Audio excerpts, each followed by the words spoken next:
Phantom secrets and a curse await the team in Cumbria. I ask you when I close my eyes at night and you won't come to me.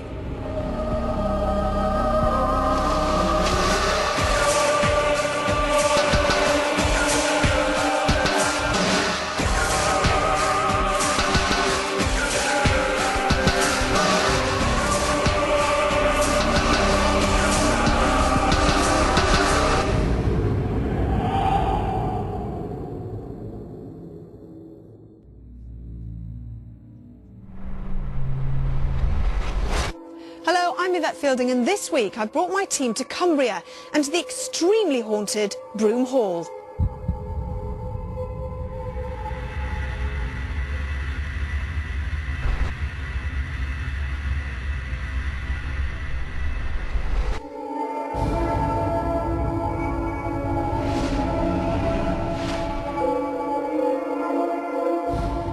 The historic home of the Brougham family, dubbed the Windsor of the North by the Victorians, fell into ruins in the 1930s. A programme of restoration is now underway, and a range of craft workshops have been established within the impressive outer walls. The hall is supposed to hold a spiritual doorway, and staff on site report many strange phenomena. The ground on which it stands has seen the wash of history through the years. It would have borne witness to the Roman legions marching north, and an early occupant, Edwardus de Brougham, took part in the Crusades. It is also close to the site of the last battle on English soil, Clifton Moor. During the Second World War, it became a secret weapons research centre, specifically developing a futuristic optical light weapon for tanks, designed to temporarily blind the enemy. So with such a varied history and so many ghosts, you probably think it completely mad that anyone would want to spend the night here alone and in the dark. Well, that's exactly what Ian, Cash and Kath did last night, and this is what happened.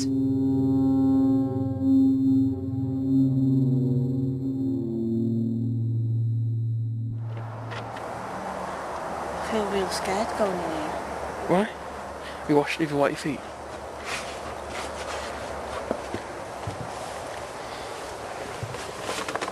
It smells of old.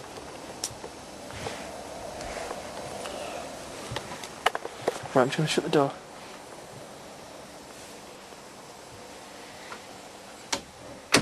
Right, door shut.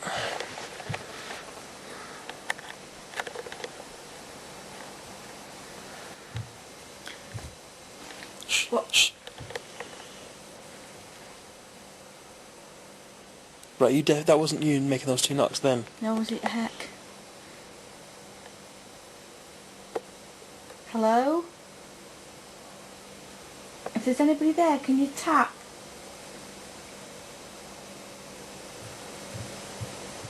I can hear faint footsteps above us, can you? Is there somebody upstairs? I ain't going upstairs to find out. Who am I? There's footsteps all around us. Oh. What was that? What was that?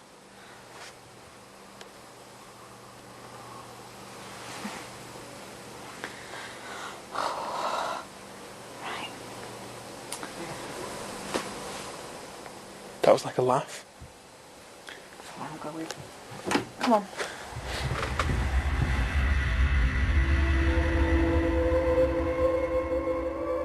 With Kath and Ian already so frightened by phantom footsteps and spectral laughter, would our coming investigation be able to put substance and perhaps names to these ghostly tormentors?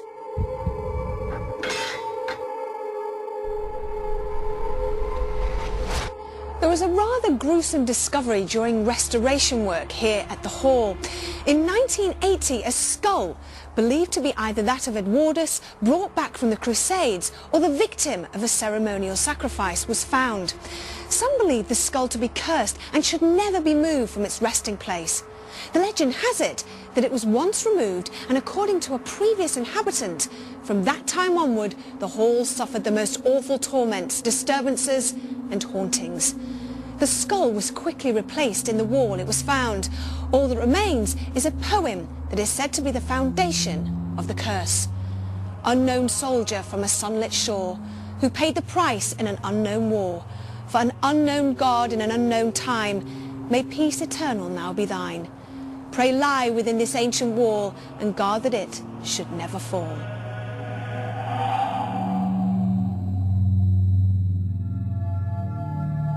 There's an old chapel or church of some sort, and in one of the outside areas, which would have been indoors I presume, there was like a table on the ground, and around there I also felt there was a sense of energy, there was a sense of people had been around there, but I also felt that they weren't just there for Christian worship.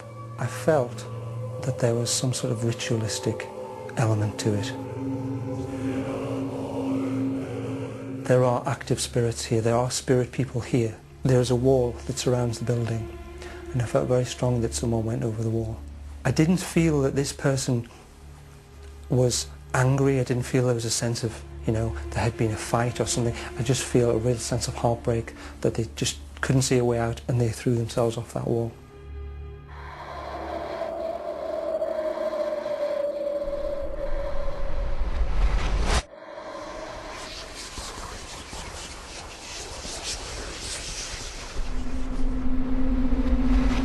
These ancient walls have witnessed many raging battles in their history, but one of the most significant ones was the last battle to be fought on English soil between the English and the Scots. Countless men have lost their lives in this area, so it's not surprising that the sounds of these blood-soaked soldiers locked in mortal combat are heard in the dead of night, along with horses galloping, blades smashing, and people slowly dying.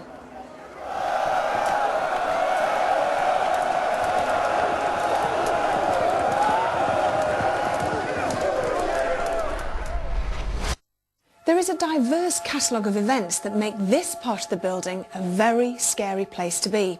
Lights turn themselves on and off with regular occurrence. Groups of shadowy figures have been seen moving together around this area. Watches stop and batteries are drained. Cold spots are witnessed and icy chills are said to run through people.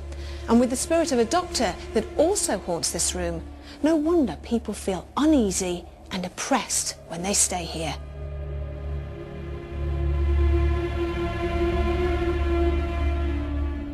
I've had quite a few experiences, such things as cold spots and noises, jangles of keys, things like that in the corridor where I work at.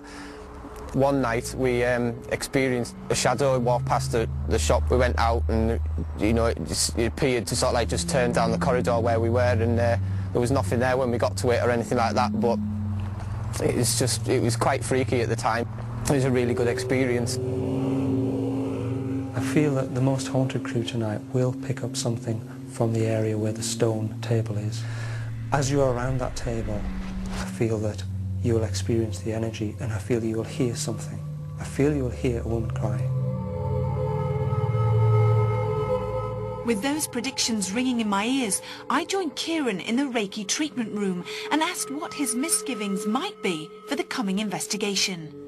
One of the phenomena that's witnessed here is out on what used to have been the battlefield where the last battle between England and Scotland took place, and many people have heard the clashing of swords and the screams and the galloping of horses' hooves. How on earth are we going to determine if we do hear something? With the sound equipment, it means that we can record that sound and we can perhaps play it to other members of the team that aren't actually on that investigation at that particular point, and without saying anything, just ask, what sound do you think that is? What other things are you looking at? Well, there seems to be a focus, even in the location where we're sitting now, on electrical disturbances of some sort. I know there was a report of a watch stopping. People are reporting mobile phone discharging, other sort of electrical disturbances. Let's look out for that sort of thing. What about the curse? What about the skull? That's a fascinating story. Add some coincidence, add a lot of time, and basically what you've got is legend. I don't think there's any evidence to show that curses work. The time had come for David Wells to begin his initial inspection of the location. I've got a woman crying.